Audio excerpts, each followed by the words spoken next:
episodio es auspiciado por Flexi, el WMS más simple y práctico para mantener tu logística bajo control. Bienvenidos otra vez a Supply Chat Podcast, este quinto episodio, ¿verdad, Álvaro? Ya. Van Esta 5, vez bueno, van 6, van 5. con el episodio Exacto. inédito, Con el ¿no? episodio perdido. Digamos Sí. que son 5. Entonces, nuevamente, por acá Álvaro. Hola Álvaro, ¿cómo estás? Por aquí Arturo. Y hoy tenemos un invitado de súper lujo. Nos acompaña Richard Fernández, ni más ni menos, un rockstar de la logística peruana. Sí, la verdad que nos ha costado, hemos estado ahí persiguiéndonos mutuamente, a veces él no podía, nosotros no podíamos, pero finalmente se concretó y acá estamos contigo, Richard, un placer tenerte con nosotros en Supply Chat Podcast. No, a mí un placer estar con ustedes acá y siempre a la orden, un gusto conversar con los, así que creo que vamos a estar en ambiente.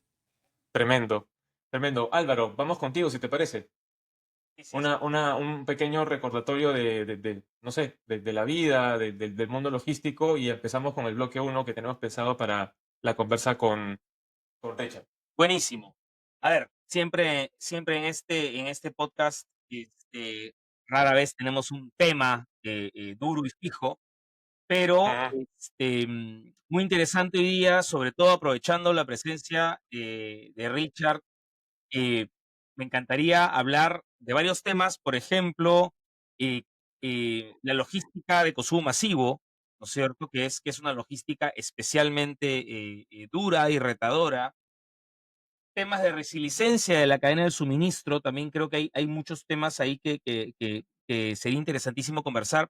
Y por último, algo que cada vez está más presente, ¿no? Que es cómo atraer a las nuevas generaciones al mundo del supply chain, ¿no? El mundo del supply chain que no es tan sexy, que no trabajas en las oficinas más lindas, que no, que no a veces no ganas ni siquiera los sueldos de comer, pero los que estamos acá no lo cambiaríamos por nada. De todas maneras, hay un reto ahí que sortear, que es atraer a las nuevas generaciones, ¿no? Un poco para empezar ahí, Richard, ya con este contexto que nos ha dado Álvaro, eh, nos gustaría empezar, que nos puedes comentar cómo te iniciaste en el mundo de la logística, el mundo de la cadena de suministro, qué te motivó a hacer una carrera por estos lares, ¿no? de las organizaciones. Cuéntanos un poco de tu trayectoria, por favor. Ok, mira, hace más o menos 29 años que inicié en parte de la logística. No entré específicamente a mirar toda la cadena de suministro, pero hace 29 años más o menos comencé a trabajar mirando una parte importante de la cadena de suministro como practicante todavía, pero mirando la gente. Y creo que ahí me sirvió muchísimo para entender lo que ahora trabajo, porque entré de practicante justo al área de recursos humanos. Y ahí trabajé con mucha gente en la parte de operaciones. Mi rol era mirar mucho los temas con los operarios de las líneas de producción. Entonces, comencé ahí mi primer acercamiento y luego en una fusión por el año 1996. Miren, que parece que ya somos esos rockstar un poco. Por el año 96 pasé a trabajar en una planta de producción. Me pasé de las oficinas a trabajar en planta de producción. Y ahí es donde me comenzó a gustar más el mundo operativo. Comencé como asistente, auxiliar de almacén, donde comencé a entender un poquito las cosas también que sucedían en la operación per se y a entender a la gente muy de campo, de la parte operativa. Y verdaderamente fue algo importantísimo para mí porque entendí a la gente, entendí la parte operativa de los almacenes, la parte, pero desde vivirlas, de vivirla, de yo aplicar eso. Y posteriormente a centros de distribución, a donde estuve alrededor de 9 años en centros de distribución como administrador de centros de distribución. Luego pasé nuevamente, regresé a las plantas de producción como jefe de abastecimiento, luego como jefe de distribución, luego como jefe de supply chain, mirando una región en el país. Luego pasé a Lima, donde fui gerente industrial, me tocó ser gerente de plantas. Teníamos una planta de exportación de pulpas, recuerdo en ese momento, y también teníamos una planta de stills, donde se hacían aguas y jugos ligeros. Y luego pasé ya como gerente de planeamiento de cadena de suministro, allá a mirar el across total de cadena desde este rol de planeamiento supply chain. Y Claro. fue, creo que ahí donde amalgamé toda la experiencia que venía de la parte operativa, la llevé al planeamiento. O sea, a veces cuando trabajamos en el planning te dicen, oye, para que hagas planning tienes que haber pisado la cancha, ¿no? Yo venía al revés, había pisado la cancha y venía al planning. Entonces se me hizo muy, muy fácil planificar desde mi óptica operativa. ¿Qué le pude enriquecer en esa parte que me ayudó a entender los sistemas, los procesos y las mecánicas? Entonces, trabajé ahí como gerente de supply chain alrededor de planeamiento de cadena de suministro como 3 años, casi 4 años, y luego pasé a ser director de logística, ya entendiendo la logística del negocio. En ese momento no veía todas las plantas de producción, sino veía toda la parte que es logística, todo lo que es planeamiento de cadena, abastecimiento, materias primas, todo lo que es reparto de distribución primaria. Y últimamente pasé a ser el director técnico y cadena de suministro en Arca Continental, ya donde comencé a ver todo lo que es plantas de producción total nuevamente, llegar a mis inicios nuevamente cuando fui gerente de planta, pero también la calidad, la seguridad, el ambiente, la mejora continua, las plantas de manufactura, los procesos logísticos, procesos de planeamiento de cadena, o sea, ya ver el across Lindo, total de cadena de qué suministro, lindo. ¿no? Lindo rol, porque ahora tú le das coherencia a todo tu journey, ¿no? Vemos que has dado una vuelta total, te has paseado por todo el end-to-end y ahora vemos que lo cubres y lo abrazas por completo. Qué lindo. Y sácanos una duda, Richard, me parece curioso, ¿no? Empezaste en recursos humanos.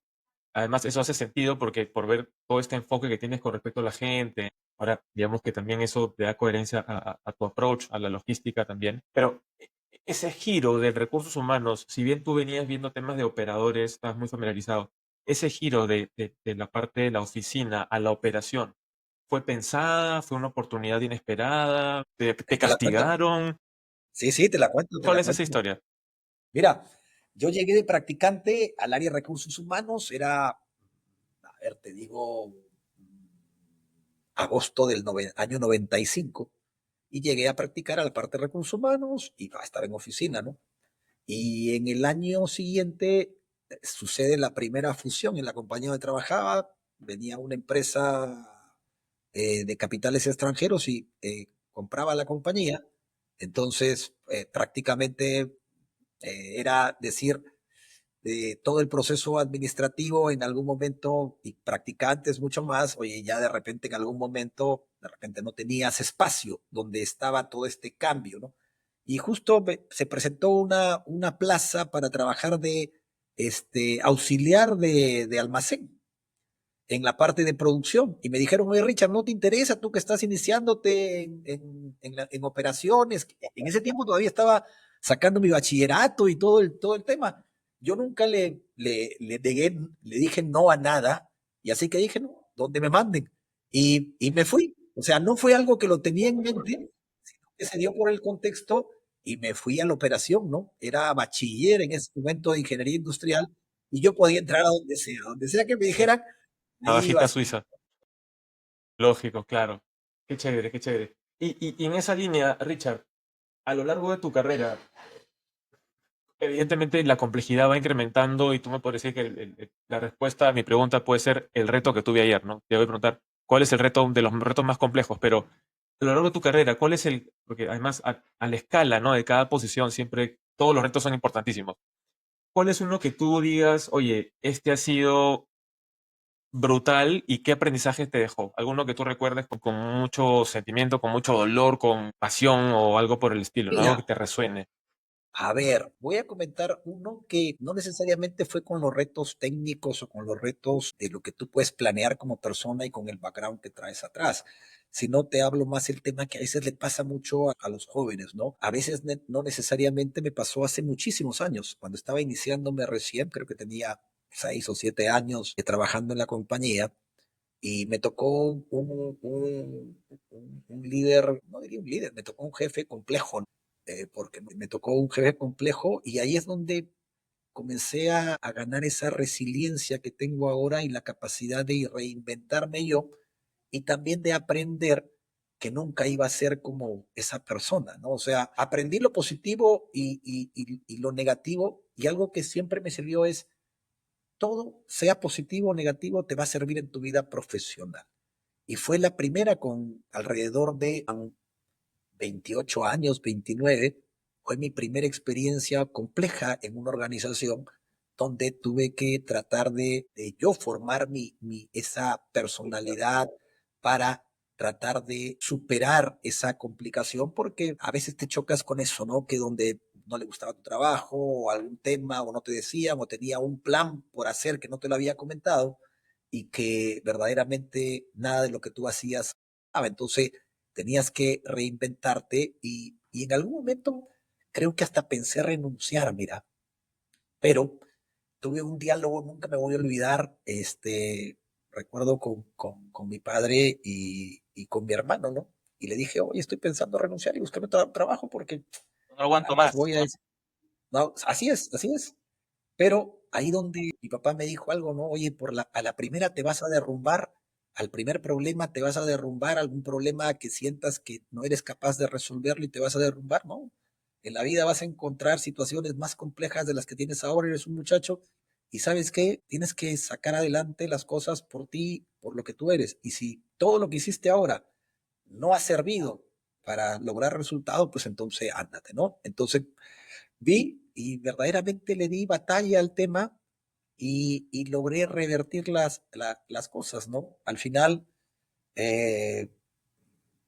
seguí en la organización, lo hice mucho mejor y creo que el tiempo tuvo la oportunidad de arreglar el tablero de la vida, ¿no? O sea, a cada uno le devolvió cada parte de lo que tocaba. Y a mí me gustó mucho porque creo que esa parte me hizo ser mucho más fuerte, ser mucho más resiliente, mi capacidad para resistir cosas complejas. Y las hablo desde un tema personal, ¿no? Porque los temas técnicos son más fáciles de resolver. Los que te afectan a veces son los que son más difíciles de llevar.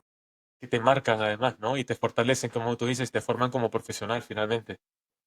Así es. Buenísimo. Esto que dices de la resiliencia es súper, súper interesante. Hablando ya a ver, de este ser vivo que es la cadena de suministro, ¿no es cierto? Porque termina siendo un ser vivo y de alguna manera tiene que poderse adaptar, ¿no es cierto? Siempre a cambios externos, a incertidumbre, ¿no?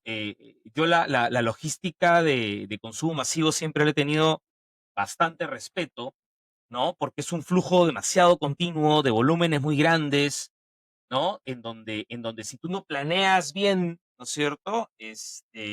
Todos estos posibles impactos externos, incertidumbres, te puede pasar cualquiera de los dos extremos, ¿no? O sea, te llenas de inventario, te llenas de capacidades, o te quedas corto y luego no puedes cumplir la demanda. Entonces, a ver, veo que la incertidumbre es parte del día a día, necesariamente, de ese modelo logístico. ¿Tú qué estrategias consideras claves, no? Dirías para que la cadena de suministro sea, como tú dices, resiliente, ¿no es cierto? Y pueda seguir operando eficientemente a pesar de esa incertidumbre gigantesca que es natural y es inherente a la logística de consumo masivo. Mira, yo creo que lo resiliente siempre lo hemos tenido todos los profesionales y las cadenas de suministro en organizaciones, en unas más, en otras menos, pero sí ha habido algo de eso.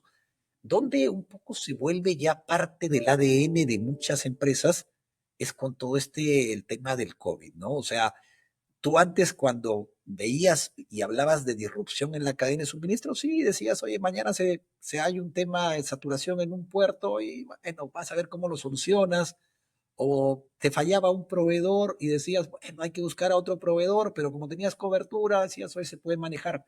Cuando se dio este tema de disrupción total en la cadena, todas las empresas comenzaron a trabajar algo que a veces estaba en el olvido o solo se ponía como un título, que era el risk management. O sea, cómo administrar el riesgo, ¿no? Porque sí lo ponías al final de cada plan estratégico, cada plan operativo, pero lo ponías como un título y nunca tenía un nivel de No iba a detalle. pasar. Sí, así es. Te pasaba cuando decías, Oye, y ya, se paró tal proveedor o te falló tal cosa o no llegó el material. Ya, ¿cuál es el plan de acción? No, mira, hay que traerlo urgente por avión, lo que sea, pero ¿ese era el plan de acción? No, bueno, oye, o te falló el proveedor, no, ahora estamos preparando a otro. Oye, pero ¿por qué no lo tenías, no?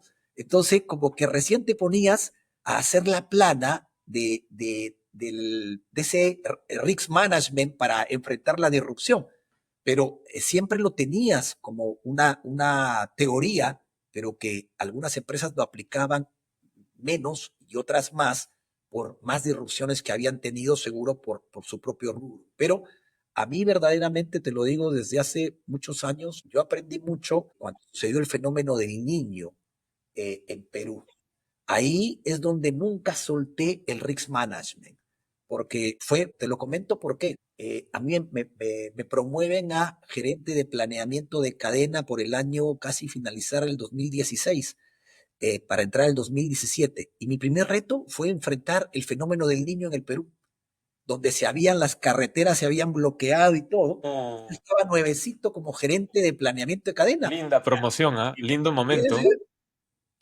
Entonces, mi primer reto fue seguir operando en nuestro abastecimiento a todo el territorio y buscar vías alternas y buscar generar que el negocio siga operando. Entonces, desde esa fecha, para mí fue el gatillador total que nunca deberíamos dejar el risk management de administrar. Cuando llegó pandemia, no digo que se me ha hecho fácil, pero ningún día dejamos de operar. ¿Por qué? Que ya veníamos con una disrupción del fenómeno del niño casi 3 años atrás, que realmente ya nos había hecho ser más metódicos en esa parte. Entonces te digo que la disrupción es como el equipo ejecutivo o el especialista de cadena de suministro la entienda y la despliegue como plan metodológico. Yo creo que eso va a servir muchísimo para cualquier organización. Claro, o sea, igual, si no aprendiste del COVID, si no aprendiste del fenómeno del niño, que por ahí que en cadena de suministro lo pondría al mismo nivel, estás expuesto a repetir los mismos errores, ¿no es cierto? Porque al final lo que pasó fue una alerta de lo frágil que puede ser una cadena mal diseñada, o si acaso débil, ¿no? Yo siento que el COVID-19, a ver, a diferencia del niño o los niños que han habido, fue más general, por lo cual llamó más la atención, ¿cierto? Fue una prueba de fuego para todos los modelos logísticos, ¿correcto? Mundiales, que eso sí realmente no había pasado desde, creo, la Segunda Guerra Mundial, ¿no es cierto? No había pasado hace muchísimo tiempo. Entonces, a tu manera de ver, o sea, ¿qué ha cambiado a partir de, pongamos el parteaguas en el COVID, digamos, como te digo, porque fue de alguna manera más general? Digamos, ¿qué lecciones concretas dejó el COVID que haya llevado a cambios permanentes en las operaciones, ¿no es cierto? En las operaciones logísticas de consumo masivo en particular, o la logística en general, algo que ya la gente dice, no se vuelve a hacer esto, o sea, no nos vuelve a pasar, ¿no es cierto? A mí personalmente, un día 23 de diciembre en la noche, logística de retail, 24 se vende como loco, 23 es el día de chamba y se fue la luz, prendimos el generador y no arrancó, ¿no? Entonces, o sea, yo a partir de ese momento, acá de empezar en logística, dije, nunca más me va a pasar esto. O sea, en noviembre y diciembre el motor se prende una vez a la semana porque esto de acá tatuado. ¿Qué pasó en la cadena de suministro que tú dices, mencionando lo que tú dices de risk management, ¿no? O sea, ¿qué cosa se adoptó como esto acá no puede faltar nunca más? Oye, y antes de responderte, decirte que el tema de los motores es un tema que le pasa a las niñas medianas y grandes, ¿ah? O Claro, sea, claro. pasa. Tapan las A toberas veces, y no arranca el motor. Eso pasa siempre. a veces es lo obvio, ¿ah? A veces es lo obvio, Sí. pero dicen que en la cadena de suministro, en el detalle está la diferencia. Creo que por ahí. Pero ahora respondiendo la pregunta, yo creo que cambió algo importante, ¿no? Que nada está escrito en un playbook. O sea, ya no está escrito en piedra, que el planeamiento tradicional de corto, mediano y largo plazo es bueno, porque a muchos autores ahora dicen hay que dejarlo porque ya no funciona. No, sí funciona. O sea, medir el corto, mediano y largo plazo sí hay que hacerlo. Pero tomo algo que vi una conferencia de Gartner y que también lo leí. Lo siguiente es que O sea, el modelo piramidal estratégico que es corto, mediano y largo plazo, que te sirve a todas las organizaciones, sigue trabajándolo porque estructuras tu negocio. Pero ahora que cambió, monitorea constantemente, ¿no? Gartner, ¿qué te dice? Sí, puedes seguir utilizando tu modelo, pero ahora lo principal para una cadena de suministro es que tú tienes que estar en constante alerta.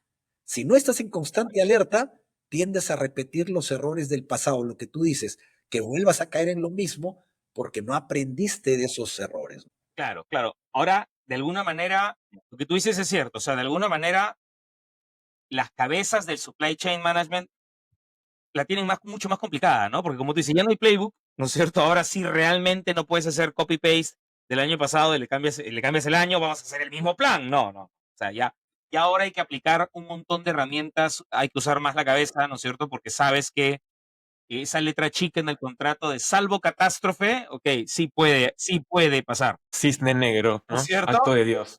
Yo, cuando escucho estas cosas, yo siempre pienso en, claro, a ver, y Gartner son unos cracks, ¿no es cierto?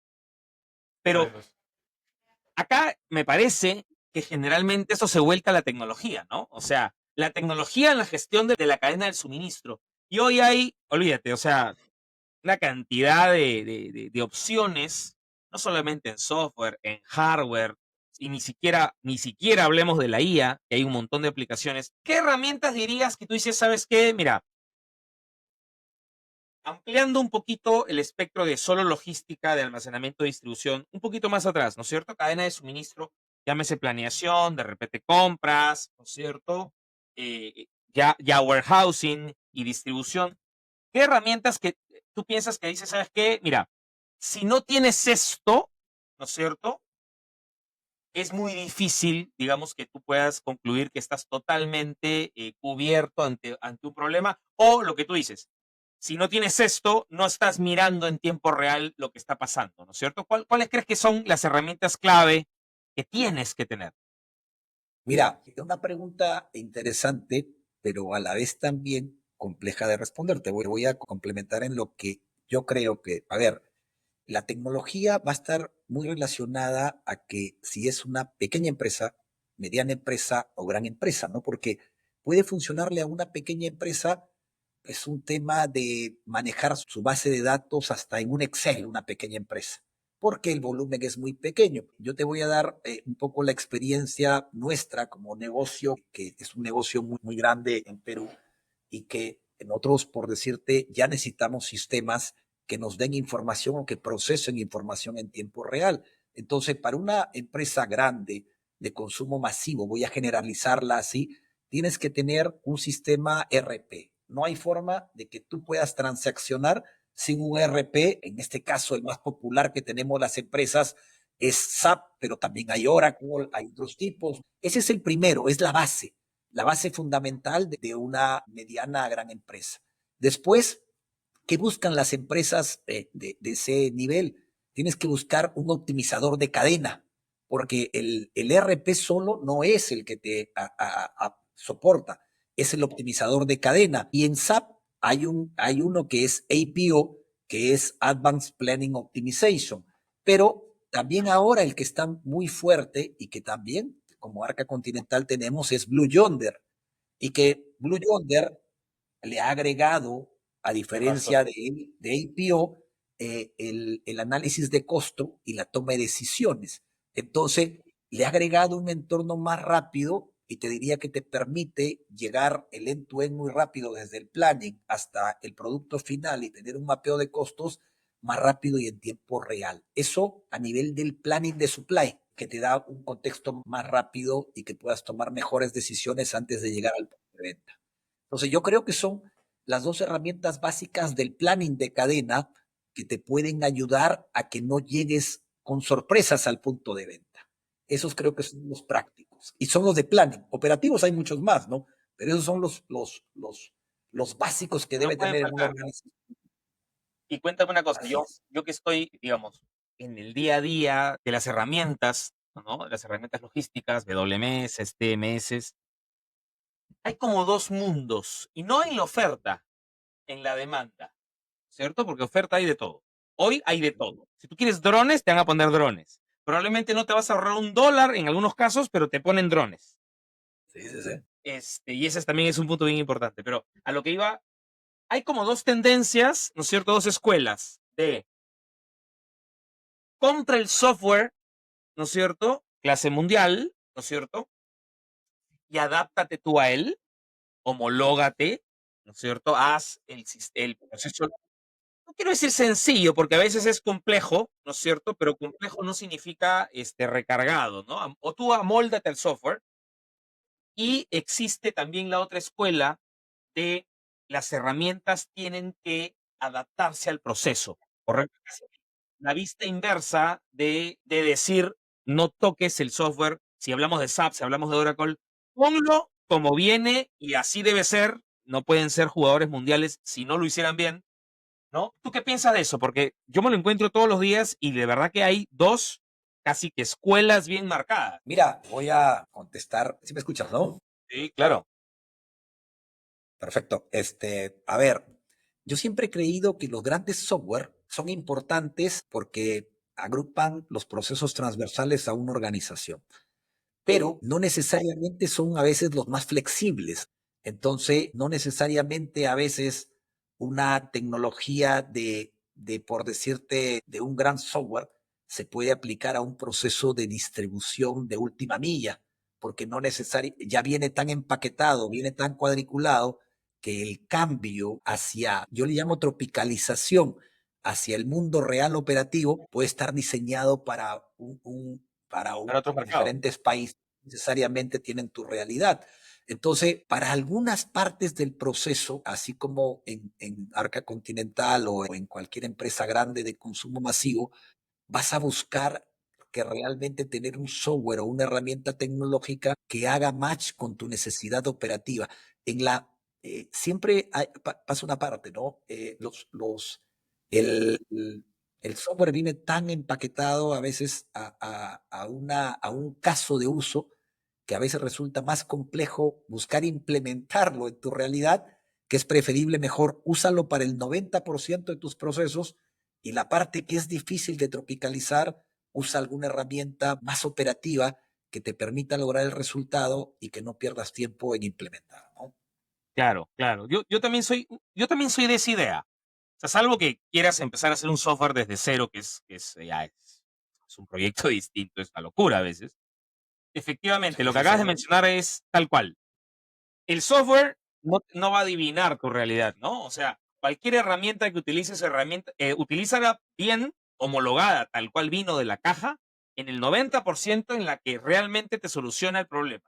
En el otro 10 lo puedes complementar con softwares locales, con herramientas de repente no tan sofisticadas, porque ya te resolvió la inmensa mayoría. A veces lo que se busca es llegar al 100 y ahí donde te pasas 3 años en la implementación, ¿no?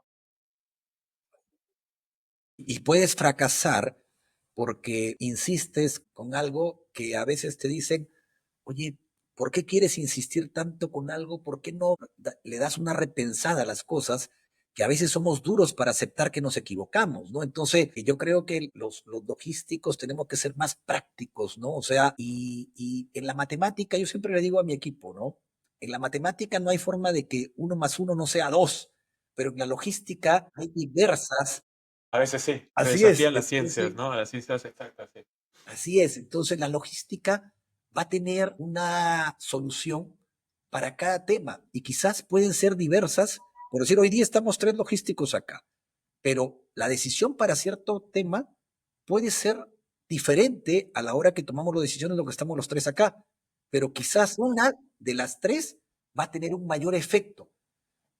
Va a ser bien difícil que una sea malísima, pero de las 3 que hay, una va a ser superlativa, otra te va a dar un resultado aceptable y la otra estuvo bien, porque nunca vas a poder medir el efecto salvo que sea una mala decisión.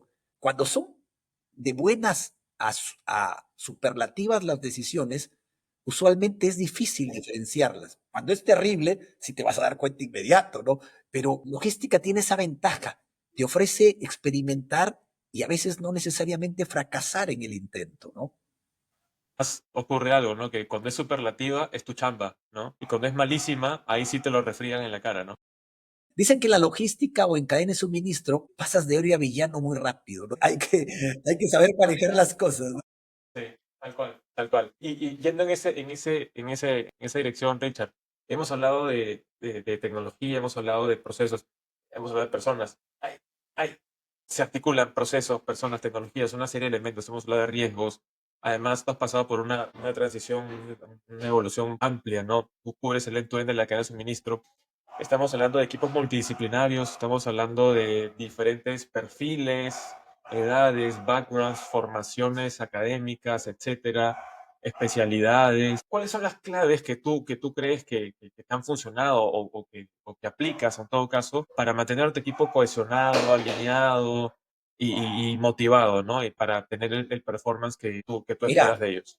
hay algo importante, ¿no? Yo siempre he considerado que yo soy una persona muy exigente.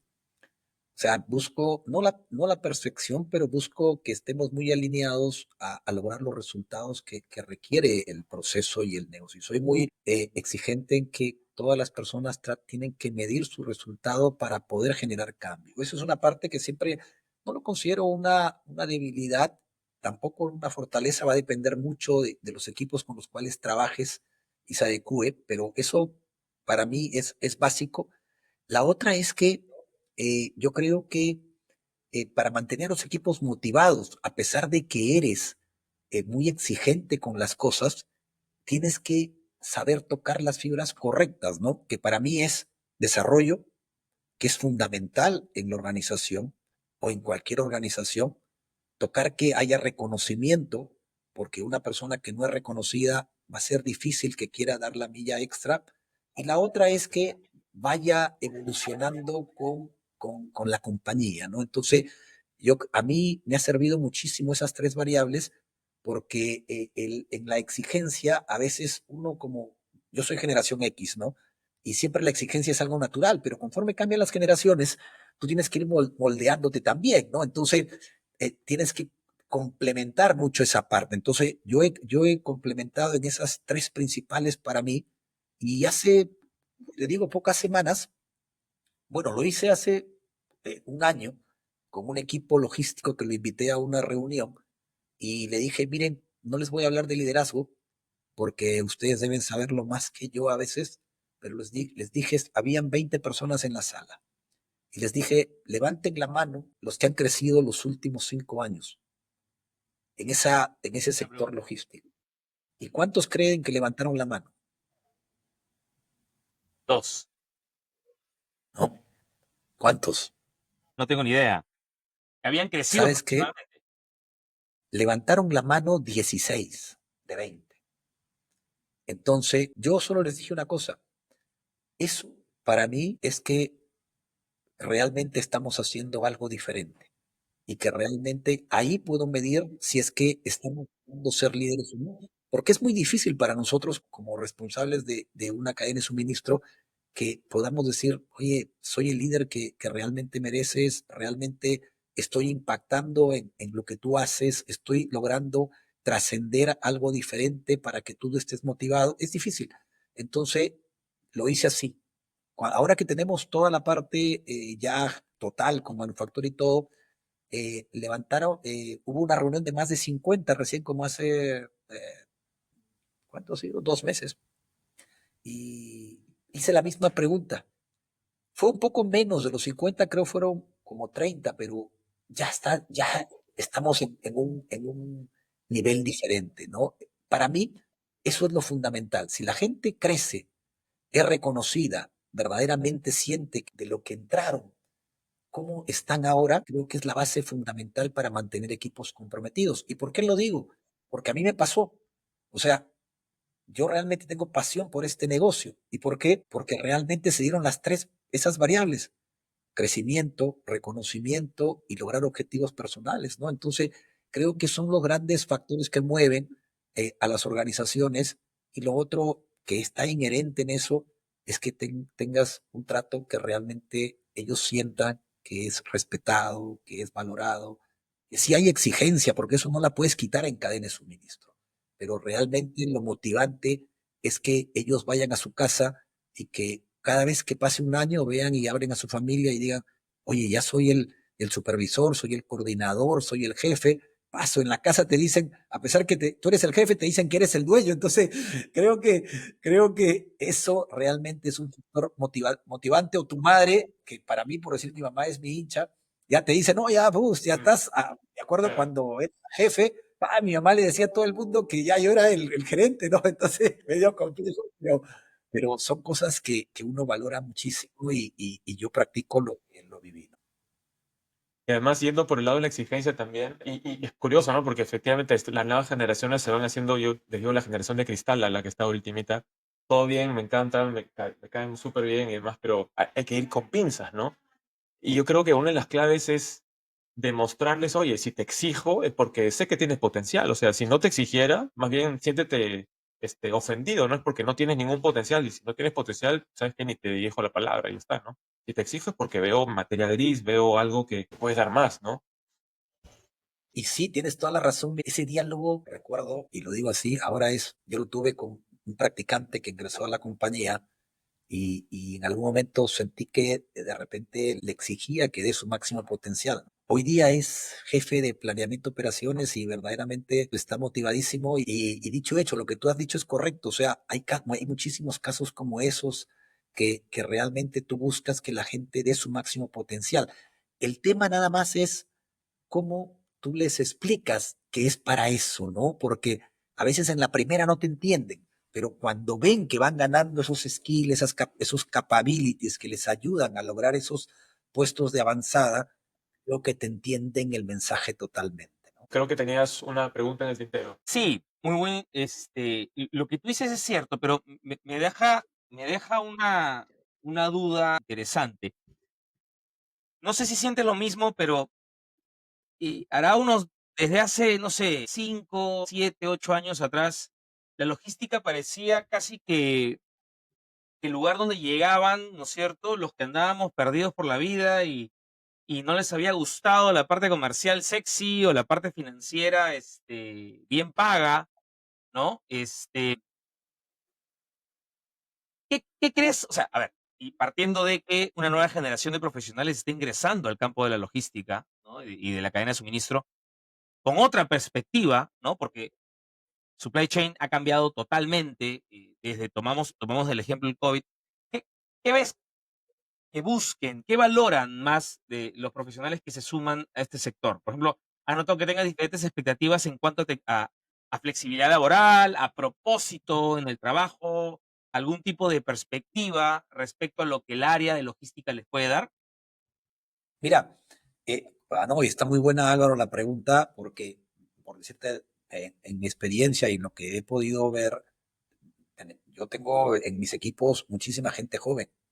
O sea, te digo, gente de 25, 26, 27, 28, 29, de 50, de 60, pero muchísima gente joven. Y yo valoro muchísimo a esta nueva generación que viene con ideas también disruptivas y que se concatena o se amalgama con las generaciones un poco más atrás, ¿no? Pero ¿qué específicamente es? Me he dado cuenta que necesitamos seguir impulsando en logística es ese esquema que por ahí dijo Arturo, el tema de que la logística sí es sacrificada, pero que también tiene sus recompensas, ¿no? O sea, los éxitos también se ven. Segundo, que ya también yo creo que la logística comenzó a generar una gran disrupción en el mercado peruano a partir del 2012 para adelante. O sea, el logístico se comenzó a verse diferente en las organizaciones con una persona más integral que no solo solucionaba temas del transporte, que estaba muy segmentado a eso, sino que comenzaba a mirar costos across compañía. Entonces, a partir del 2012 se da un cambio disruptivo en la mente, yo creo, en la logística peruana y comenzó a generar interés en las personas. Y ahora en las nuevas generaciones es eso, entran con ese interés y tenemos que quitarle no quitarle este manto de repente que trae la situación esta, decir que el logístico es sacrificado. Yo sí, desde el arranque comento que la logística implica mucho esfuerzo, pero que también tiene momentos para esparcir, momentos para departir, momentos para hacer tu vida. O sea, trato de dejar muy claro eso, porque es verdad. O sea, yo siempre le digo al equipo, ¿no? Nosotros tenemos que, en las 8 horas que estamos acá, tenemos que trabajar, como se dice, alineando todo para poder dar ese tiempo que necesitamos para hacer otras cosas, pero tenemos que darle un tiempo de calidad. Y yo creo que ese tiempo de calidad es el que tenemos que seguir promoviendo.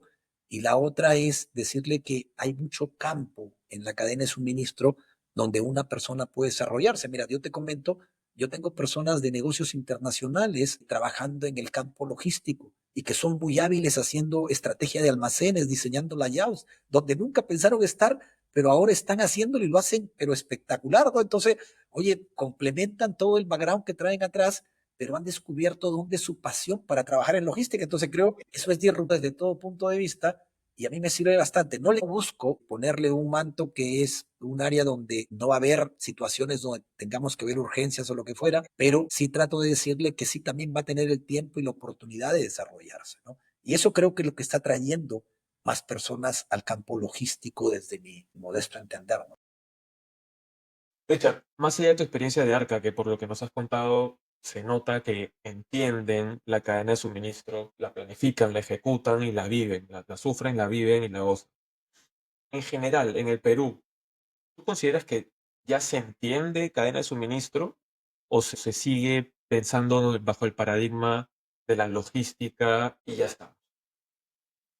No, yo creo que ya se entiende cadena de suministro, se entiende muchísimo. Depende, yo creo que mucho de la madurez de las organizaciones también, ¿no? Porque a veces ¿qué pasaba a veces? Te hablo muy general en el tema de cadena de suministro en Perú, y te digo desde el 2012 comenzó a cambiar un poco, es que la logística estaba muy supeditada al almacén y a distribuir productos. Y se pensaba mucho que eso era cadena de suministro, ¿no? Y muchas personas han quedado con ese paradigma en la mente, pero conforme realmente las personas, yo te digo ahora, todo el mundo, y con los gerentes, CEOs o colegas que converso y otras áreas, entienden que la cadena de suministro es la que hace andar el negocio y que realmente provee esos productos para que los equipos comerciales salgan a ofrecer y a buscar que realmente pueda tenerse todo ese portafolio que requieren las organizaciones, indistintamente que sean de consumo masivo, de otros rubros, pero que realmente es el que está trabajando bajo el telón, si quieres llamarlo así, para que realmente las cosas sucedan de llevar esos productos a los clientes. Tal cual, tal cual. Has dado en el clavo, Richard, y qué lindo lo que dices, porque justamente con Álvaro siempre rebotamos ideas en esa dirección.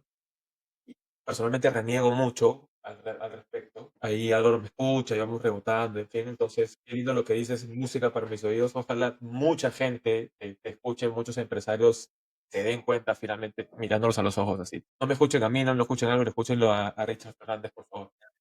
Dicho enorme y lindo. Excelente. Entonces, como para ir cerrando, Richard, una última sección. Van a ser 5 preguntas ping-pong muy rapiditas. Y de ahí ya nos despedimos y vamos por ahí. ¿Eh? Bien, vamos. Entonces, ¿equipo café o equipo té? A ver, pero ¿desde qué concepto para verlo cuando dices equipo Por café, ejemplo, cuando estás en equipo la té, oficina, te un provoca algo poquito? caliente, un té o un café, vale decir A C, ver, ninguna de las no, anteriores no, también. mira, yo sí, a ver, tomo manzanilla, pero soy Ajá, fanático un poquito para tomarme una manzanilla y no tengo café, una manzanilla para pasarlo el momento, o también ajá, un agua, ¿no? O sea, prefiero eso, no, ujú, no voy mucho al café, te lo digo, ya, soy muy más, me gusta estar concentrado, no, no, el café me pone nervioso. porota. Bien. Género Sí, sí, musical sí. para el tráfico limeño. Me gusta canciones a ver, no quiero sonar antiguo ya, pero a mí me gusta mucho Córrete el riesgo.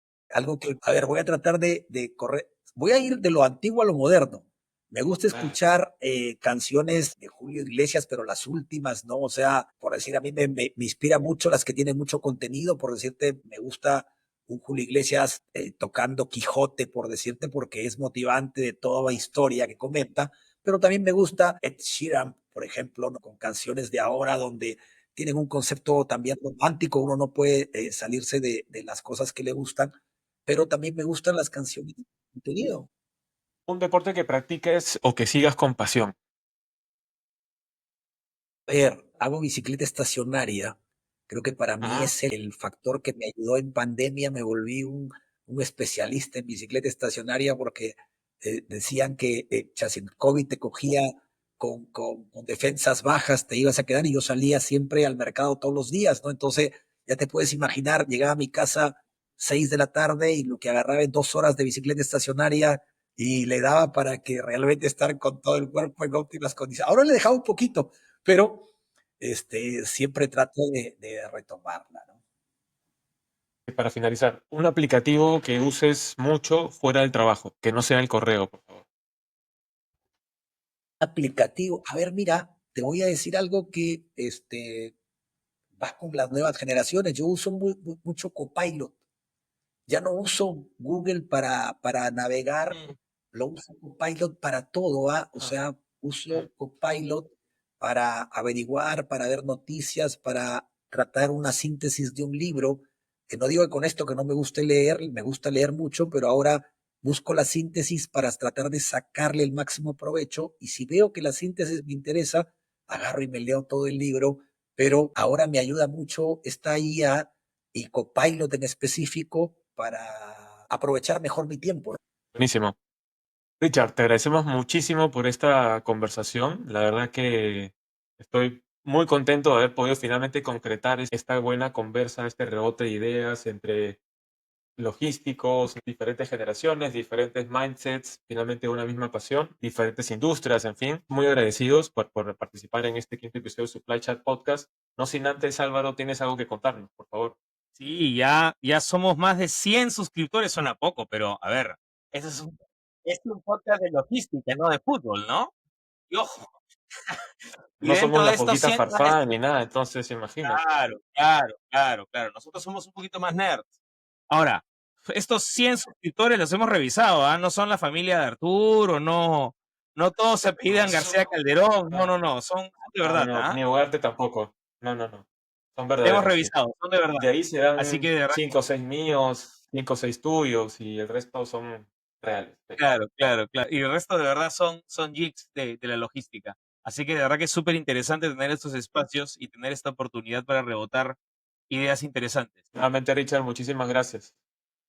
No, yo les doy las gracias también. Para mí es importantísimo hablar de logística con ustedes, que más que también son dos personas del rubro y que verdaderamente están incursionando en un tema importantísimo, ¿no? Que es buscar que la logística se acerque más a muchos más profesionales que verdaderamente le entiendan desde un enfoque más holístico, que buscamos desde un enfoque práctico y que realmente sientan que no es un área compleja. O sea, sí, tiene retos, pero que donde realmente pueden descubrir su pasión y pueden lograr verdaderamente todo lo que deseen si le ponen esfuerzo y dedicación. Buenísimo. Lindas palabras de cierre. Con eso estamos. Muchas gracias. Chao. No, gracias a ustedes. Un gran abrazo. Abrazo. Este episodio es auspiciado por Flexi, el WMS más simple y práctico para mantener tu logística bajo control.